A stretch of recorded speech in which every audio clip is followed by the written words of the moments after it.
En el tema anterior, la última pantalla que vimos fue la de cálculo de cierre del descriptor X respecto de un conjunto L de dependencias. Recordemos que era el cierre de un descriptor, pues el cierre de un descriptor siempre en relación a un conjunto dado de dependencias, evidentemente el descriptor tiene que ser un conjunto de atributos que aparezcan en alguna de las dependencias, porque si mis dependencias son A implica B y B implica D, y yo digo calcular el cierre del descriptor AE respecto de el conjunto de dependencias A implica B, B implica D, carece de sentido. Y con esta cuestión previa, recordemos que el cierre de un descriptor respecto de un conjunto dado de dependencias es, en lenguaje coloquial, el alcance del descriptor X en dicho problema. O sea, conocido el valor de X, ¿qué otros valores del universo sobre el que está definido L puedo determinar? Como comentamos también, definimos también el cierre de un conjunto de dependencias. El cierre de un conjunto de dependencias, que lo representamos con L elevado al exponente más, pues tiene una definición muy clara, pero no se calcula nunca. Sería de una tremenda complejidad para no tantas dependencias, sino tantos atributos. Dado un conjunto L de dependencias, su cierre está constituido por L y todas las demás dependencias que se pueden determinar, que se pueden derivar de las anteriores, utilizando ¿qué reglas?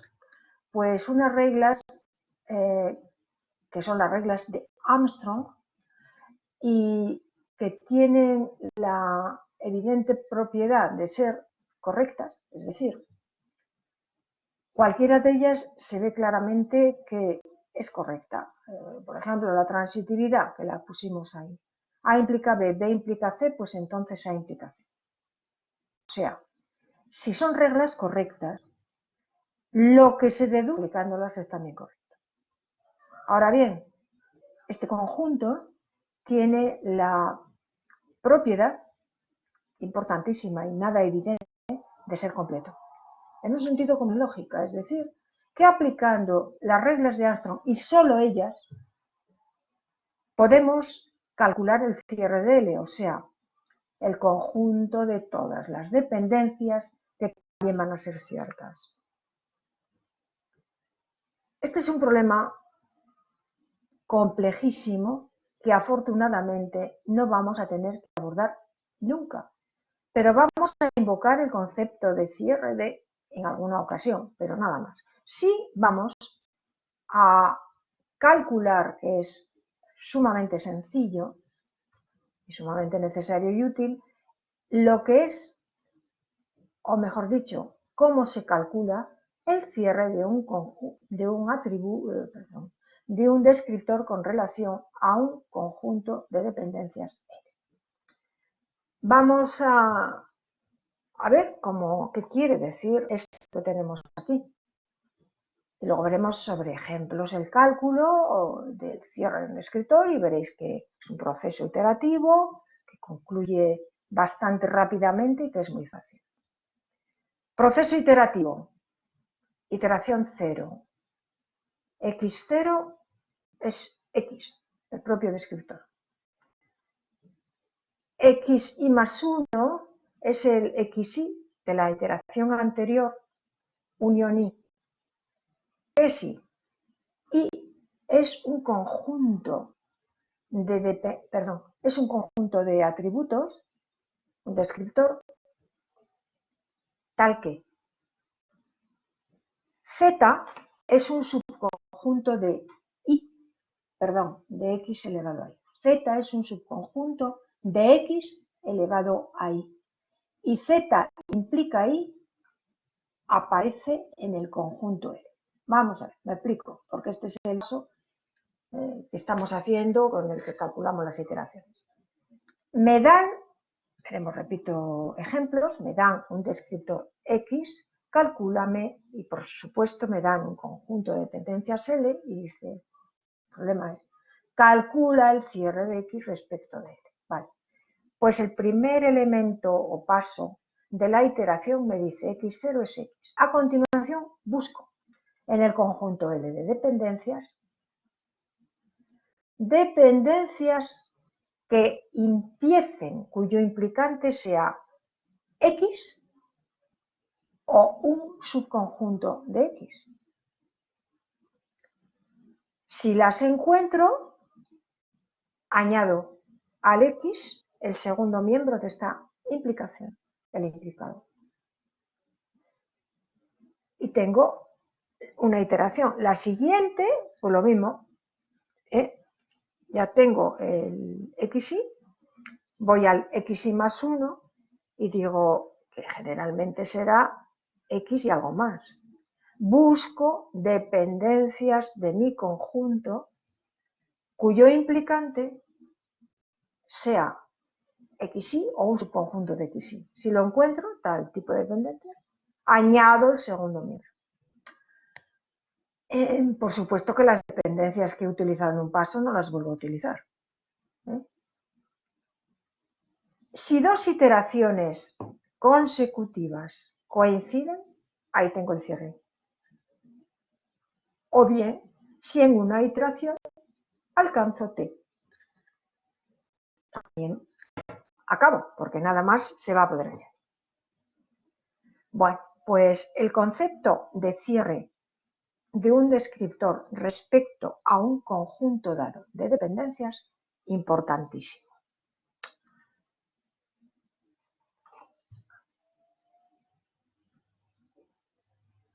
Tenemos un ejemplo en donde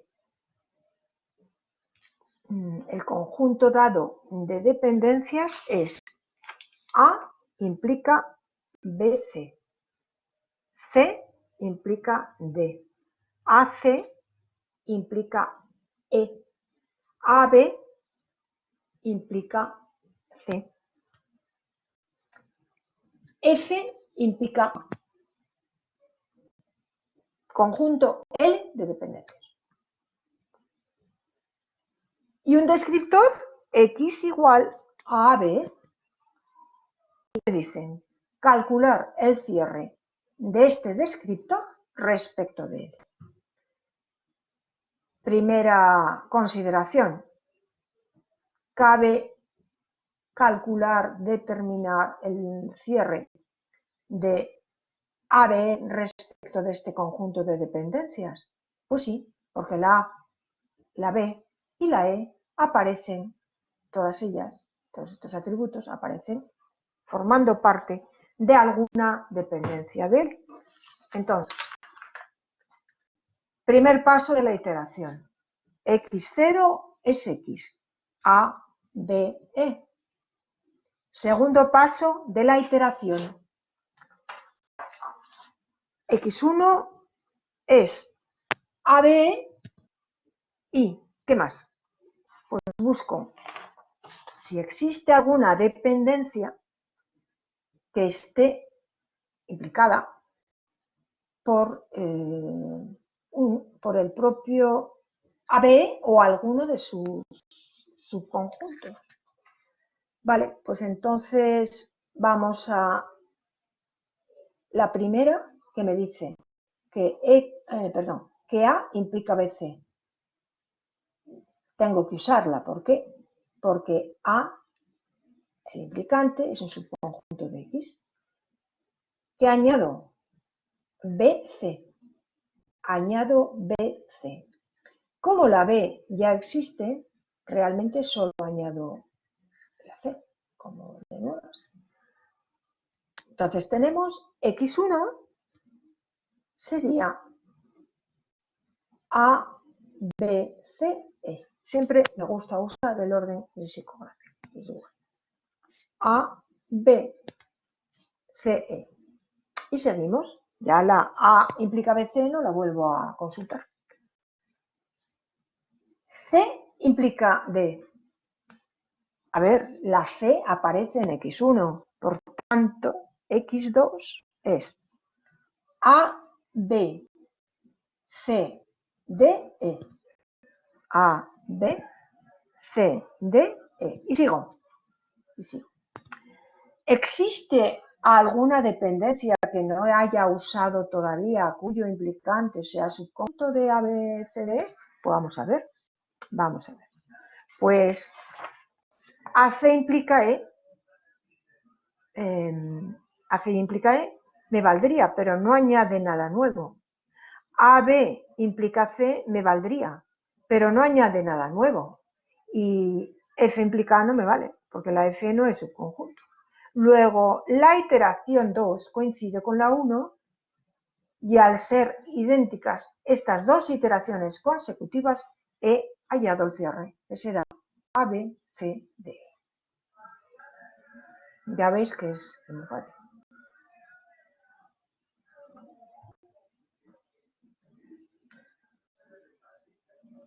Recubrimiento no redundante. Bueno, todo lo que estamos viendo es directamente, vamos a utilizarlo directamente en el algoritmo de Ullmann. Vamos a ver serie de cuestiones, el algoritmo de cierre, algoritmo de determinación de una clave, algoritmo de Ullmann.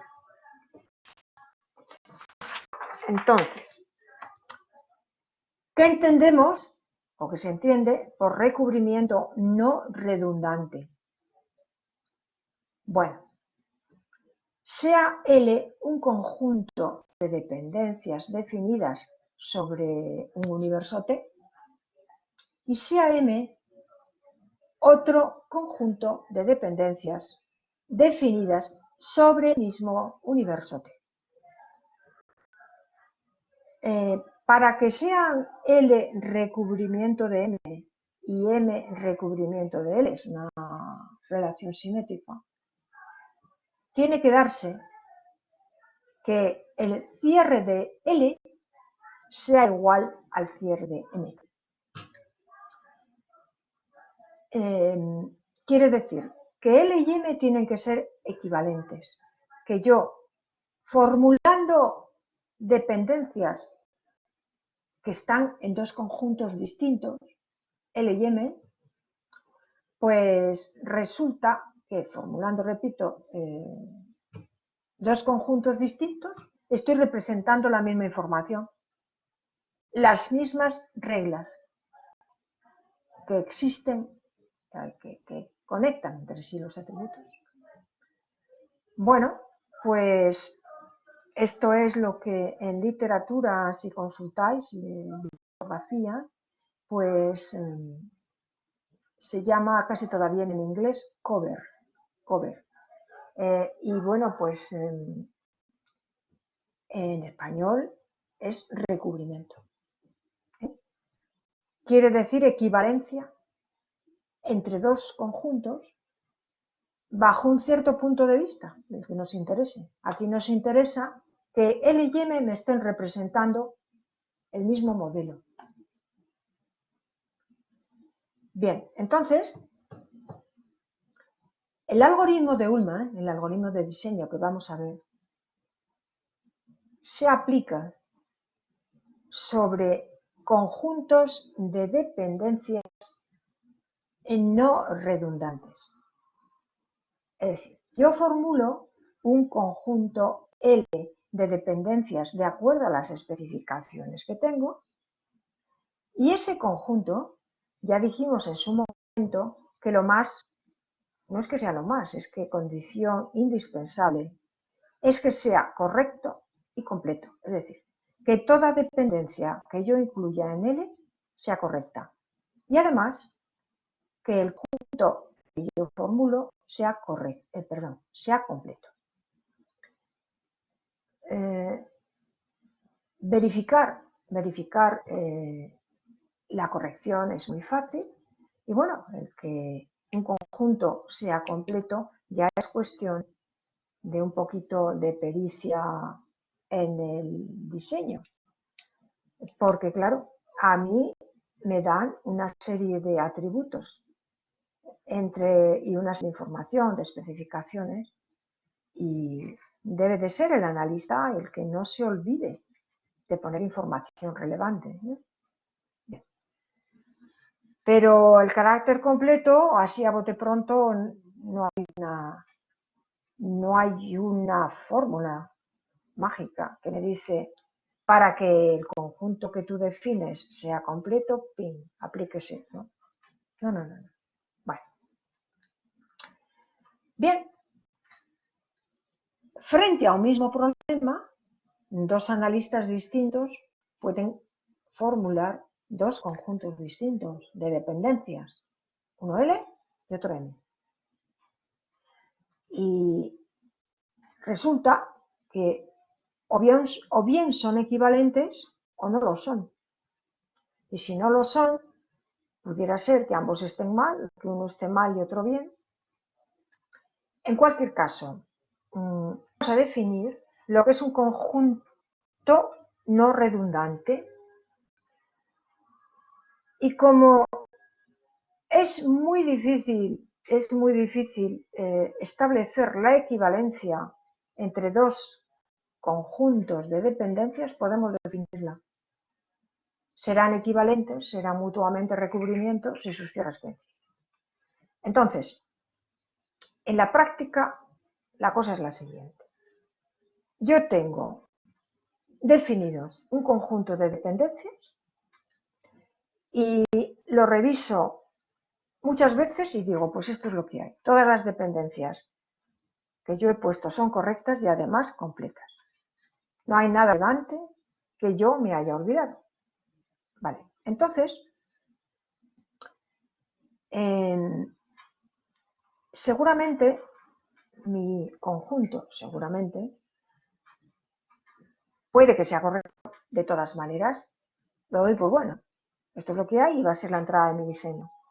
Pero no puede ser directamente entrada de un algoritmo de diseño cualquier conjunto, sino que este conjunto tiene que cumplir determinadas condiciones, que se resumen así.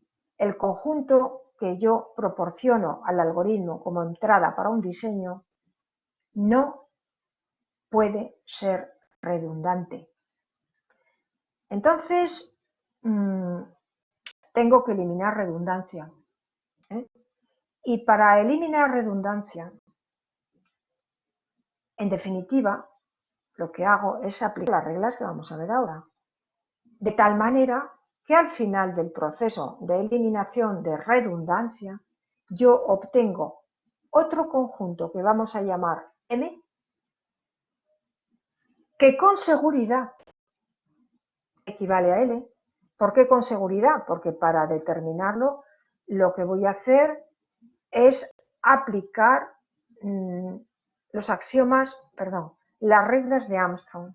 Elimino redundancia, con lo cual voy obteniendo conjuntos equivalentes a L en pasos sucesivos y al final del proceso tengo un conjunto que vamos a llamar M, que no contiene redundancia y que es equivalente a L. Y esto es muy importante porque, repito, el paso esencial y primero en el diseño es que yo haya definido un conjunto L que sea cierto y que sea completo.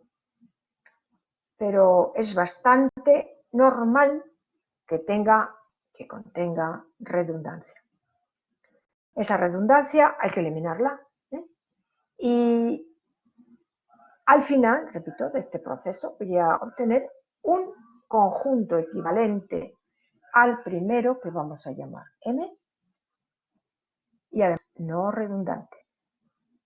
Hombre, cuando se tiene una cierta experiencia, lo habitual es que el conjunto que uno formula directamente sea no redundante, pero en todo caso hay que verificarlo.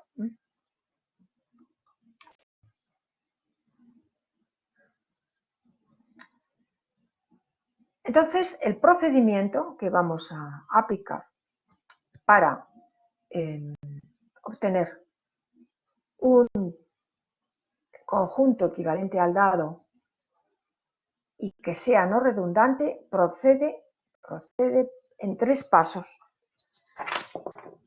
El primer paso es aplicar lo que vimos en el otro tema de proyectividad.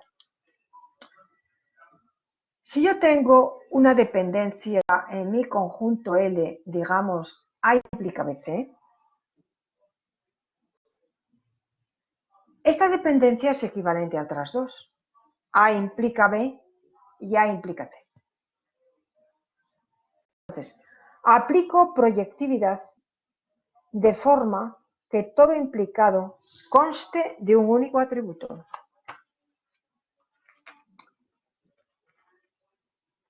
Esto es muy fácil. Si tengo dependencias, que es bastante normal, formuladas, bueno, pues las sustituyo por cuantas haga falta, de tal manera que los implicados sean de un único atributo.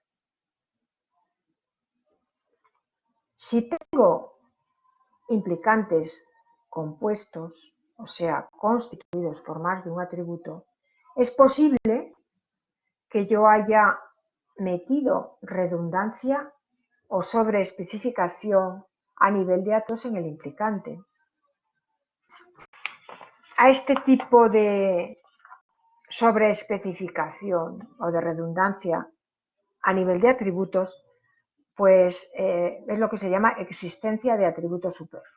Por ejemplo, suponeros que yo tengo A, B implica C y por otro lado, por algún lado tengo B implica C. Bueno, pues obviamente si B implica C, B y todo lo que quiera añadir también implicará C, pero A es superfluo, puedo quitarlo y debo quitarlo. A veces el carácter superfluo se ve muy bien y otras veces cuesta un poco más. Pues entonces aquí vamos a ver cómo de una forma sistemática se eliminan atributos superfluos en implicantes compuestos. Primero hay que hacer un estudio o detección de posibles atributos superfluos en implicantes compuestos. Y bueno, pues si los encuentro, ya está. Tengo entonces ya pues depurado mi conjunto, teniendo implicados simples e implicantes no sobreespecificados sin atributos superfluos. Me falta el tercer paso. Yo tengo todo ya muy bien y resulta que tengo por algún lado algo así como A implica B y B implica D. Y tengo por algún lado A implica D.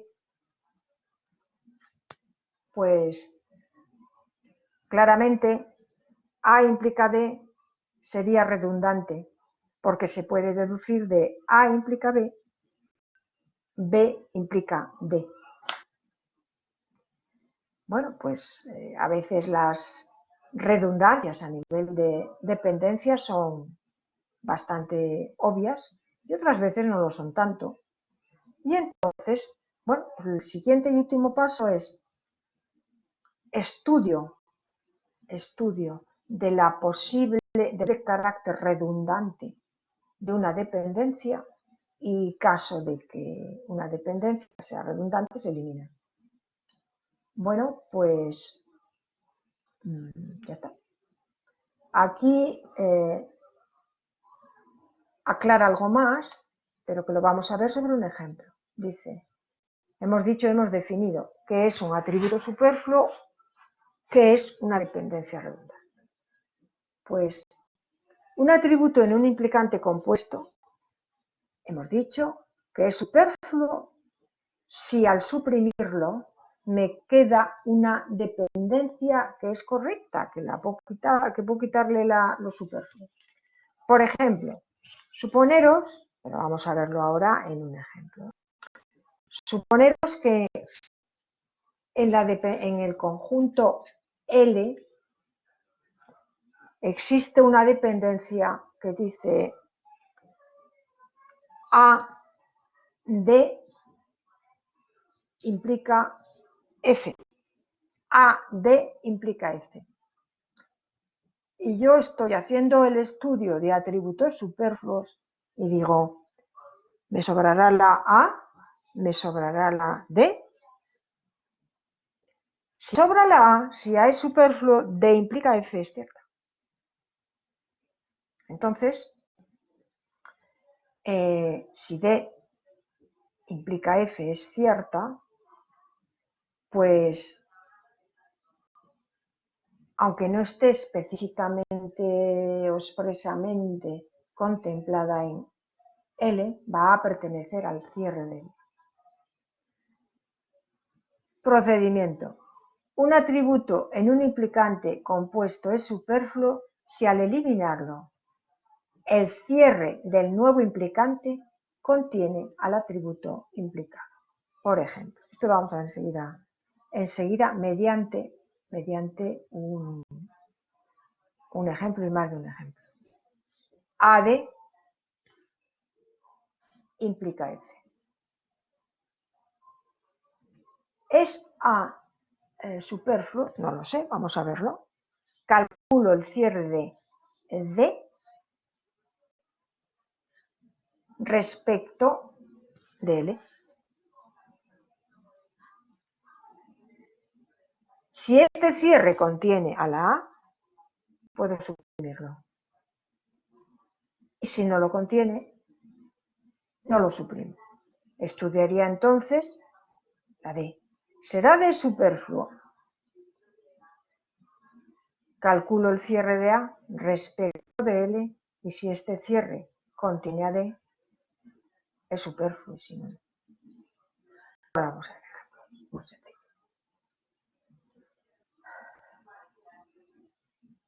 Aquí, en este paso, pues es calcular cierres de atributos y conservamos el resultado que vamos obteniendo de cierre de un atributo, cierre de otro atributo, para no recalcularlo. Ahora, en el paso siguiente y último, que es, ya tengo segundos miembros simples, atributos superfluos eliminados, si los he encontrado, a lo mejor no tenía superfluos. Pues detección y eliminación en su caso de dependencias redundantes. Para saber si una dependencia es redundante en un conjunto, la suprimo y veo si el cierre del implicante respecto de lo que me queda contiene al implicado. Si lo contiene, es redundante y elimino la dependencia. Bueno, pues sigamos porque esto se ve como muy bien en ejemplos. Un ejemplo. A implica BC. AC implica E. CD implica E. B implica D. A implica D. Un consejo es que numeréis siempre las dependencias funcionales, porque luego, para referirnos a tal o a cual dependencia, decimos, la número 1, la número 5. Si no, es un poco de rollo. Pero bueno, así es como es, pero un consejo es numerarlas. Entonces tengo A implica BC, AC implica E, CD implica E, B implica D y A implica D. Como vemos, es un conjunto constituido por 5 dependencias, solamente una de las cuales, la número 1, tiene el implicado compuesto.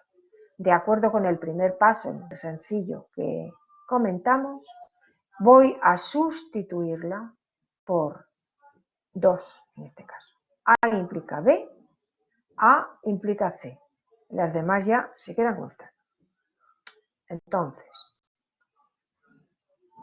cambio el nombre del conjunto, porque el conjunto equivale que voy a obtener al aplicar esta proyectividad, o sea, al sustituir 1 por 2 dependencias, pues ya no es igual a él, pero es siguiente, ¿eh? Entonces hay que ser un poco rigurosos en estas cosas, ¿vale? Dos cosas pueden ser equivalentes, pero no tienen por qué ser iguales. Bien, la dependencia 1 la sustituyo por A implica B, A implica C y renumero las dependencias. Ahora tengo la 1 es A implica B, la 2 es A implica C, la 3 A implica E, la 4 CD implica E, 5 B implica D, 6 A implica D. Conjunto L1 equivalente a L, pero con implicados simples.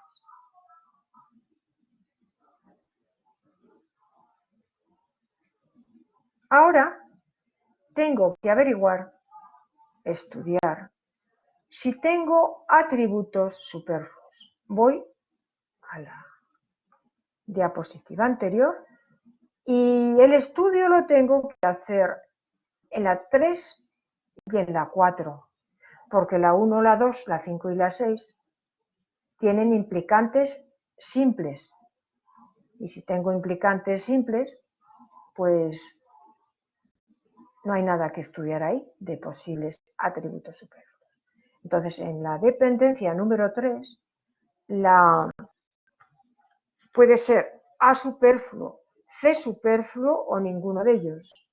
En la 4 puede ser C superfluo o D superfluo o ninguno. Entonces, seguimos. Y como veis, mantenemos tenemos la numeración y cuando nos tengamos que referir a esta dependencia o a la otra, digo la 3, la 4, la 5, no tengo que escribir. Entonces, estudio los implicantes de 3 y de 4. Supongamos que el atributo fuera superfluo. Si C fuera superfluo, quiere decir que sobra, luego quiere decir que A implica E sería cierta. Quedaría la C. Para saber si A implica E es cierta, entonces lo que tengo que calcular es el cierre de A respecto de L1. Si este cierre contiene E, efectivamente es cierta y la C me sobra. Si no contiene la E, no es cierta. O sea, perdón, eso es. Y entonces puede que me sobre la C. Tendríamos A implica E y hacer el estudio correspondiente. Vamos a ver. O sea, repito, que no sé si me dio. A, C implica E. ¿Algún atributo superfluo? Vamos a ver. Si C es superfluo, A implica E, cierta. Calculo el cierre de A respecto de L1 y si contiene a E, me sobra la C. Puede ser que, entonces, si contiene, ya lo quito y paro ahí el estudio. Si no lo contiene, puede ser que la C me sobre o no.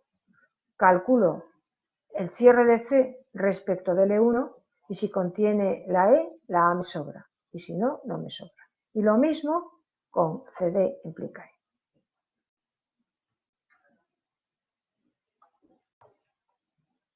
Perdón, tengo que ir para adelante. Ahí.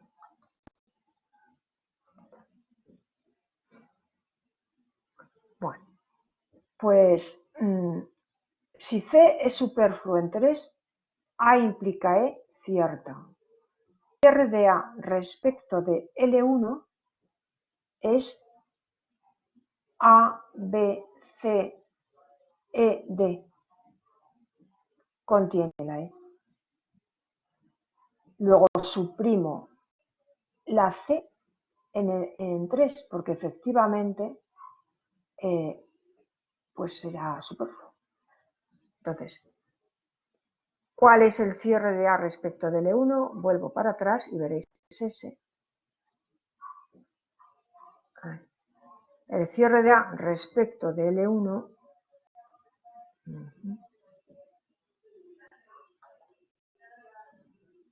es A, BC, ABC, E. Ya está, me lo he encontrado. Y entonces es superfluo.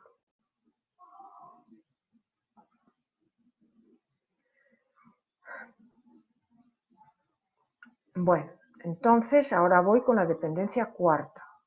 Si el que es superfluo en la dependencia cuarta es la C, C implica E, perdón, D implica E sería cierta. Si es superflua la C, D implica E es cierta.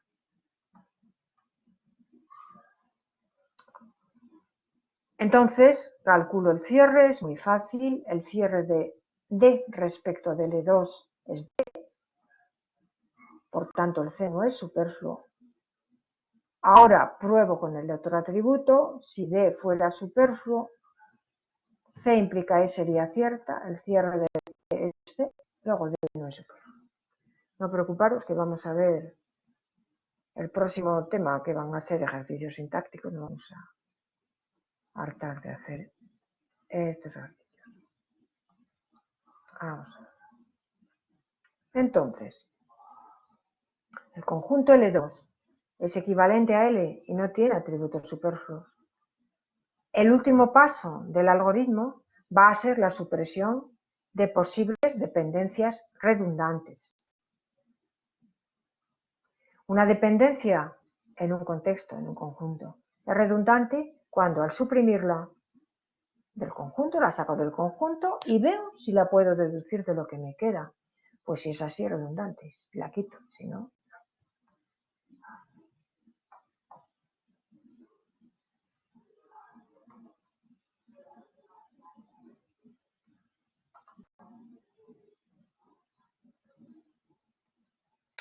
Ya tenemos bastante depuradito nuestro conjunto, ¿verdad? Tenemos A implica B, A implica C, A implica E, CD implica E, B implica D y A implica D. Como veis, es un conjunto que no es L. No puedo decir que sea el conjunto de partida, es distinto, pero es equivalente al conjunto de partida. Un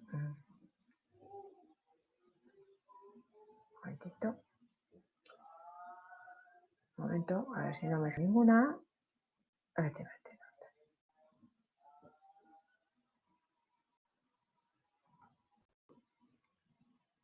Bueno, pues volvemos a repetir que una dependencia X implica Y perteneciente a un cierto conjunto L es redundante en L, porque, ojo, obviamente la misma dependencia con respecto a otro problema, a otro conjunto de dependencias, no hay por qué ser redundante. Entonces, la dependencia X implica Y perteneciente a L es redundante en L si el cierre de X respecto de ¿qué? Respecto de L menos X implica Y contiene ahí. De ahí que os digo que en la práctica es bastante útil numerar las dependencias, porque así no te andarás escribiendo tanto en los índices. No es que sea obligatorio, pero os lo aconsejo vivamente. Bueno, pues no perdamos de vista qué conjunto teníamos. Volvemos a él.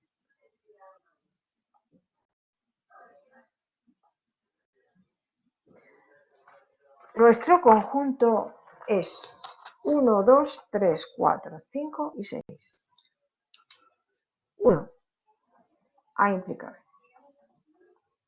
2. A implica C. 3. A implica E.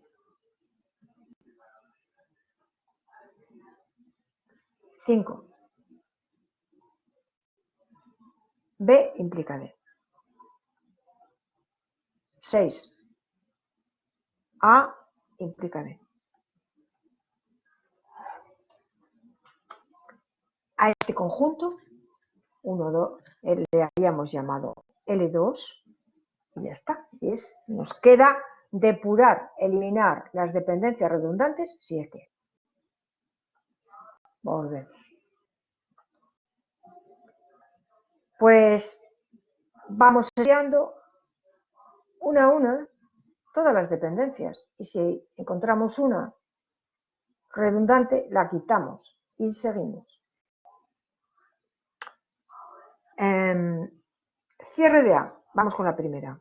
Si es redundante el cierre de A respecto de L2 menos 1, menos ella misma, tiene que contener a la B. Bueno, calculamos el cierre de A respecto de L2.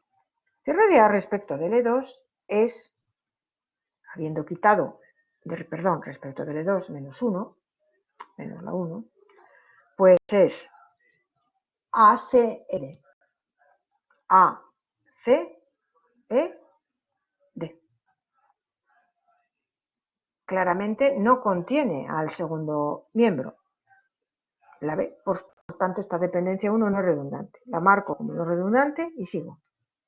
La segunda es A implica C y la tengo que calcular el cierre de A respecto de L2. Este cierre es A, B, E, D. A, B, E, D. No es redundante, puesto que no contiene a la C. La marco como no redundante. Voy con la 3. Y la 3 es A implica E. La suprimo. Para hacer el estudio tengo que suprimirla. Y digo, cierre de A. ¿Respecto de qué? Respecto de L2 menos 3. Pues el cierre de A respecto de es A, B, C, D. E. A, B. Con la B tengo la B y A, D. Pues A, B, C, D y E. A, B, C, D y E. A, pues la E aparece en este cierre. La puedo quitar. La dependencia número 3 la puedo quitar. Me queda ahora un conjunto que es el L2 menos 3. Y sigo. De este conjunto L2 menos 3 sigo estudiando qué pasa con la 5 y la 6. Bien, elimino la 5 para hacer el estudio y digo cierre de B respecto de L2 menos 3 que la quité por redundante, menos 5 que la quito para hacer el estudio. Y digo, pues cierre de B respecto de L2 menos 3 menos 5 es B. Es B. Pero un momento, que tengo aquí. Tenemos aquí.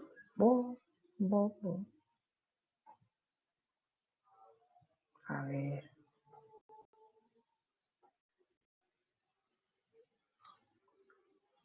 Bueno, bueno, bueno, bueno. Bueno, bueno.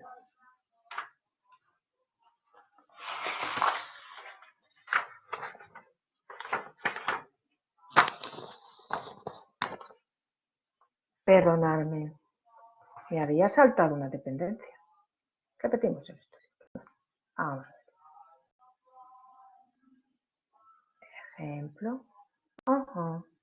Muy bien.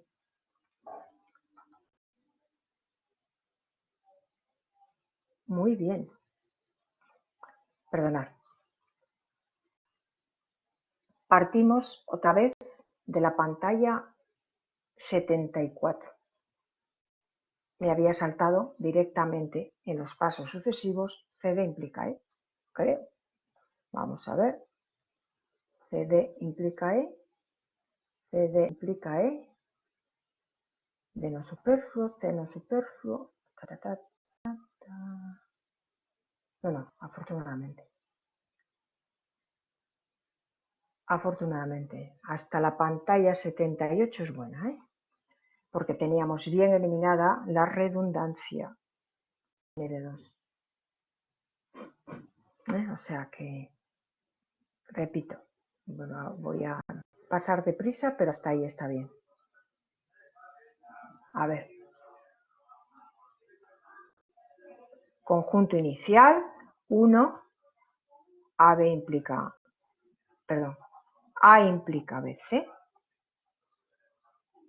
2, AC implica E, 3, CD implica E, 4, P implica D, 5, A implica D. Conjunto L inicial. Esto podemos pasarlo deprisa por teoría. Todo. Primer paso, sustitución de las dependencias con implicado con implicado compuesto por las que haga falta para que sea simple. 1. A implica B. 2. A implica C. 3. CD, perdón, aquí fue. AC implica E. 4. CD implica E. 5. D implica D. 6. A implica D. Conjunto equivalente al L, pero con implicados simples. Y seguimos. Fue aquí donde luego al copiar la siguiente pantalla me olvidé de uno, pero bueno. Estudio los implicantes de 3 y de 4 que sean compuestos. El 3 y el 4. Quedamos en que si C fuera superfluo en la dependencia número 3, A implica E sería cierta. Pero como el cierre de A es A, B, C e I, D, que no contiene E, pues no es superfluo. Si fuera superflua la, pues tendríamos que C implica E sería cierta. Pero como el cierre de C es C, nada, no hay superfluos. Bien, después tendríamos la dependencia 4. CD implica E, donde si C es superfluo, D implica E es cierta, el cierre de D es D, por tanto, C no es superfluo, y si D es superfluo en 4, C implica E sería cierta, y por tanto, podría quitarse la D, pero no es superfluo. Hasta ahí está bien. Entonces tenemos el conjunto L2 equivalente al L sin atributos superfluos, ¿vale?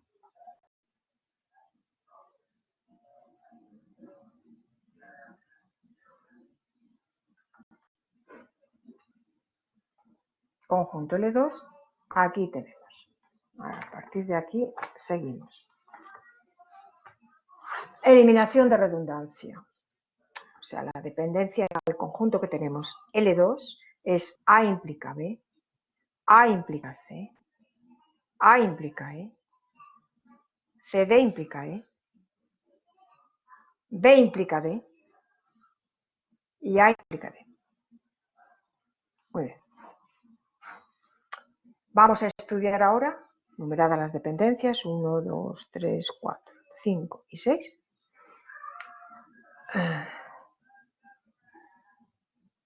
De nuevo la definición, que cómo estudio las dependencias funcionales si son o dejan de ser redundantes, pues eliminándolas.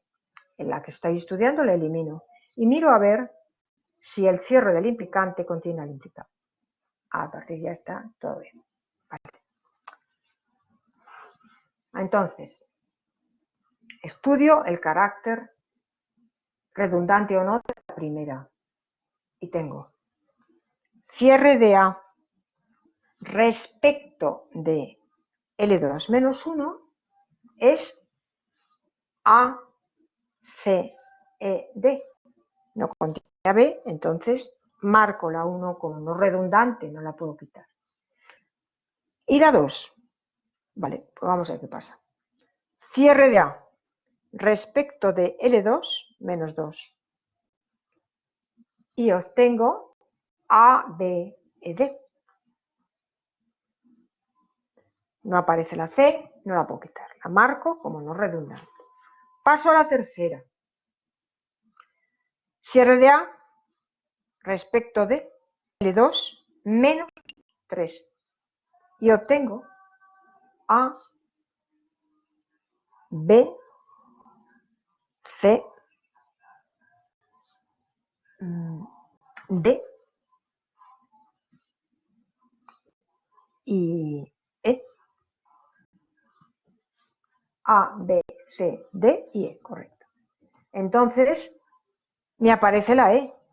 Así que 3 es redundante y la quito. Ya la quito, la elimino. Mi conjunto ha pasado a ser, pues, el L2 menos 3. Sigo.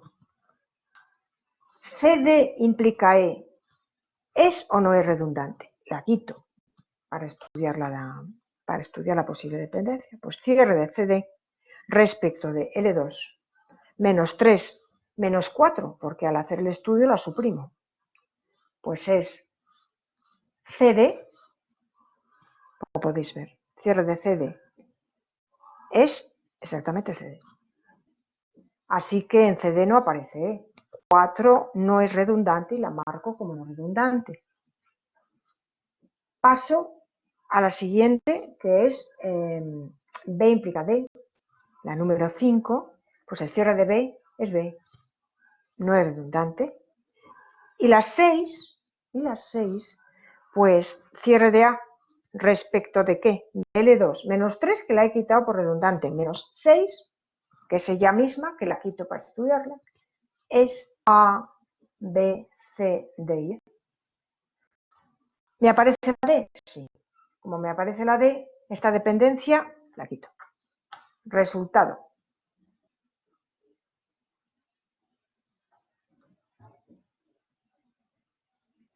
Pues A implica B, A implica C, CD implica E, B implica D, que llamo conjunto L3, y es equivalente al de partida, pero todos los implicados son simples. Perdón, vamos para atrás. Todos los implicados son simples. Los implicantes no tienen en ningún caso atributos superfluos y no hay ninguna dependencia que sea redundante. Entonces, L3 equivale a L con la propiedad de ser no redundante. O sea, es un recubrimiento. Cover aparecerá en la literatura inglés, pero ojo, cover, un conjunto que recubra a otro, es que es equivalente a ese bajo algún, bueno, si se recubren mutuamente, sí son equivalentes, si no, pues en general en general, el recubrimiento es superconjunto del conjunto que sea. Pero si tengo dos conjuntos, que conjunto S, recubrimiento de T y conjunto T recubre a S, pues son, bajo el punto de vista que sea, esto es un concepto que procede de la teoría de conjuntos, o sea, un concepto que no es exclusivo, por supuesto. Entonces, aquí trabajamos siempre. Esto es absolutamente importante porque tenemos que trabajar. La entrada del algoritmo requiere que lo que le doy como entrada sea sin redundancia, ni a nivel de atributos, que es lo que denominamos atributos superfluos, ni a nivel de dependencias. Bueno.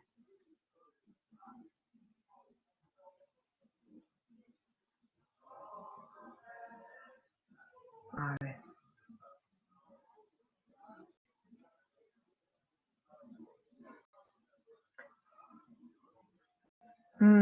Bueno, vamos a ver. Esta transparencia tiene un par de ratas corregidas, que están corregidas en el material que os doy aparte. Un PDF por ahí que dice guía de estudio. Bueno, pues ahí están. Pero bueno, lo repasamos ahora. Visto esto, vamos a ver cómo se calcula una clave, o por lo menos vamos a dejar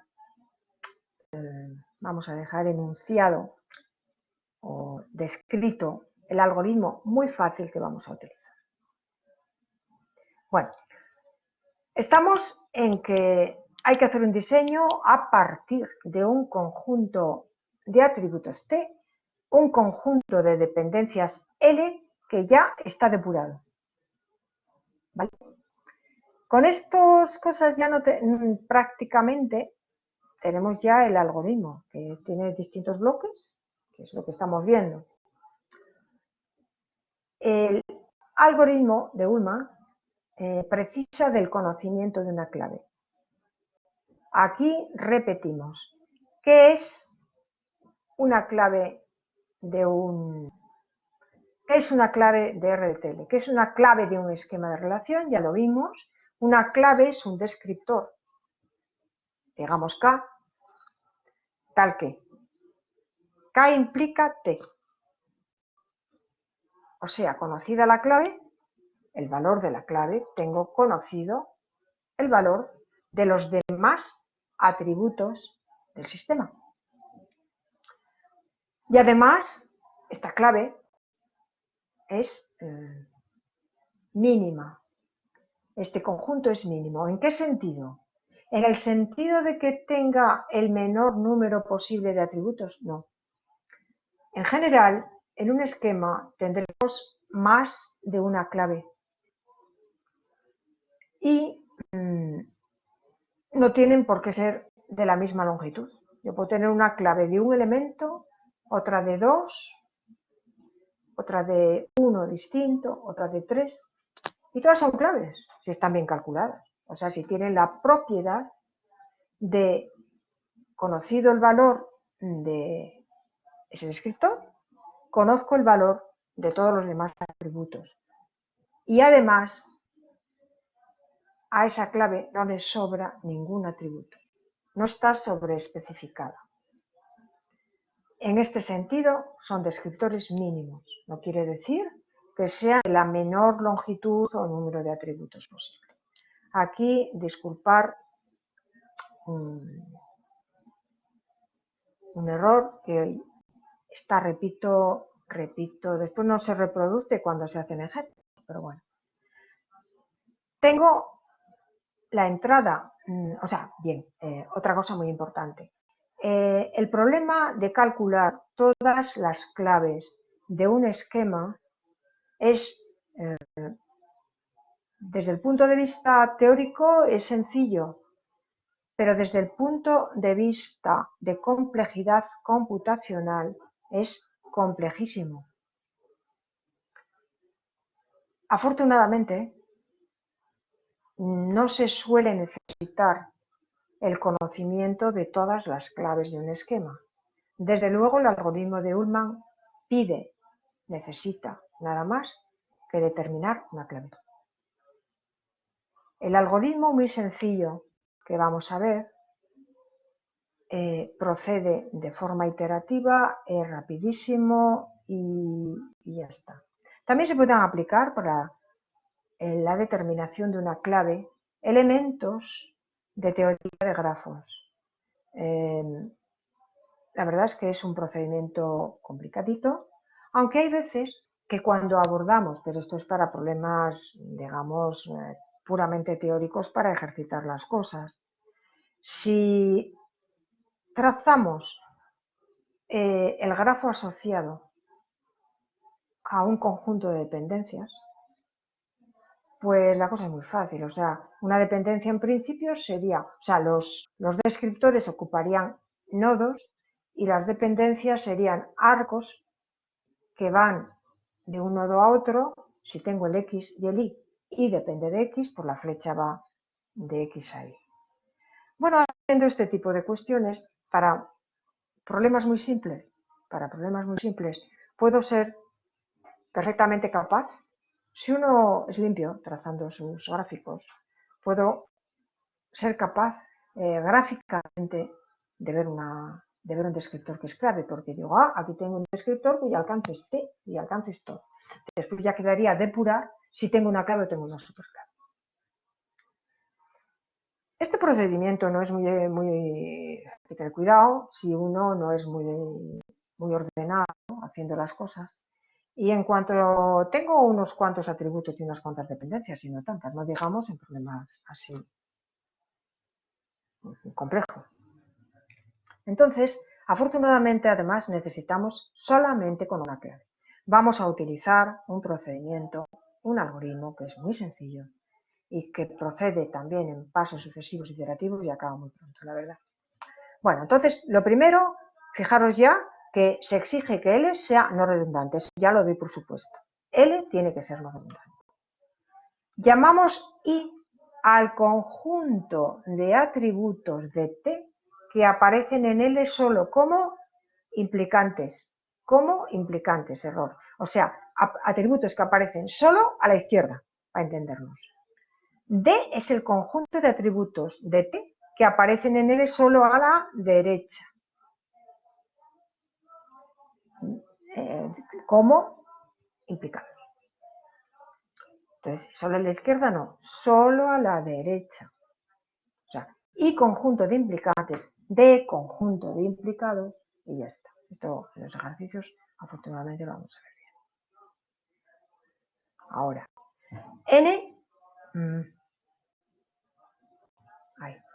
N es el conjunto de atributos que no aparecen en ninguna dependencia. Esto no es tan extraño. Hay bastantes casos en donde un atributo de un universo no forma parte de ninguna dependencia, pero está en el conjunto y lo tengo que tener en cuenta para el diseño. Y finalmente, ID es el conjunto de atributos que aparecen indistintamente en algún momento a la derecha o a la izquierda. O sea que tengo, repito, y conjunto de atributos que aparecen a la izquierda en alguna dependencia, no necesariamente en todas. El D, conjunto de atributos que aparecen a la derecha en alguna dependencia. N, no aparecen en ninguna dependencia. Y D, aparecen en alguna dependencia a la izquierda, en alguna dependencia a la derecha. Bueno, pues entonces vamos a dar una idea, pero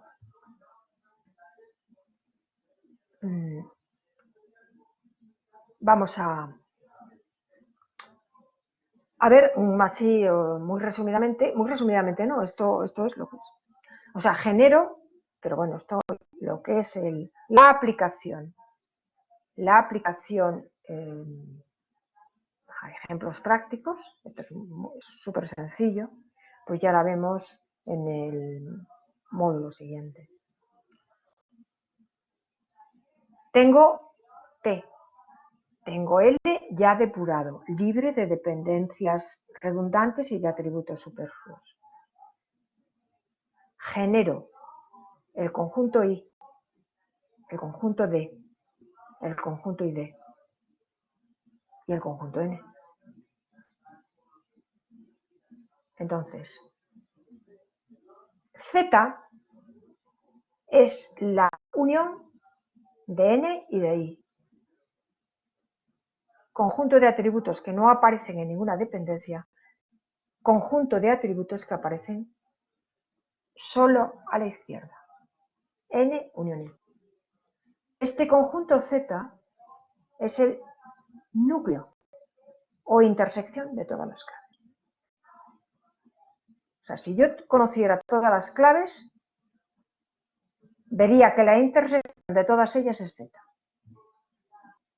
Que por cierto puede ser vacía. Que por cierto puede ser vacía. Hay algún caso en que es vacía. Pero así en principio. Z, N unión I, núcleo. Núcleo. Calculo el cierre de Z. Ya sabemos cómo se hace. Si este cierre coincide con T, ya está. Z es clave y además única. Ya os digo que me daría igual. O sea, quiero decir que, bueno, si me he encontrado con que el núcleo es clave única, pero lo general es que yo al calcular una clave, pues me encuentro con una que no es Z. Y bueno, pues da igual que sea única, ¿no? Tengo una clave y ya está.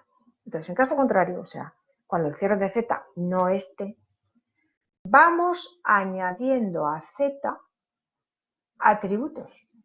¿De dónde lo saco? Del conjunto ID.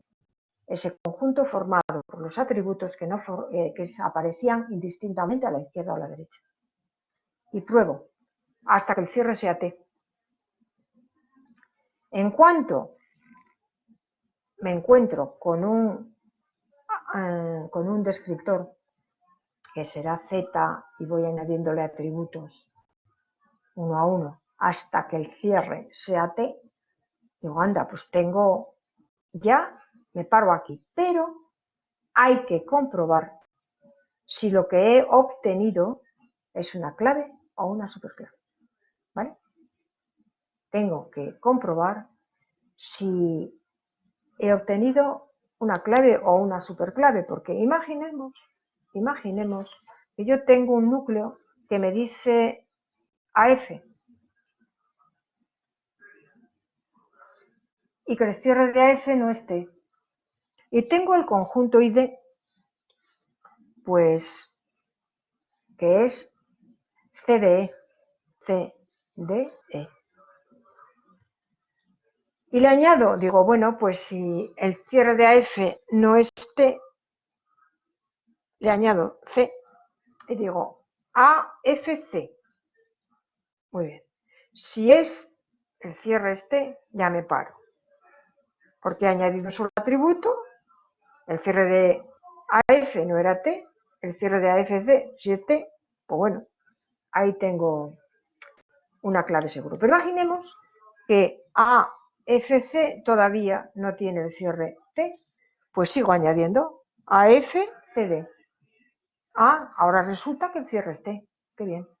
Pues entonces, yo no sé si me sobra la C o no me sobra, porque puede ser que AFD sea clave. O sea, que el cierre de AFD fuera clave. O sea, fuera T ya. Entonces la C me sobra. Es este tipo de cuestiones. Pero bueno, vamos a concluir aquí este tema, este módulo, y ya pues arrancamos de aquí, de esta misma pantalla, para ya ver ejemplos.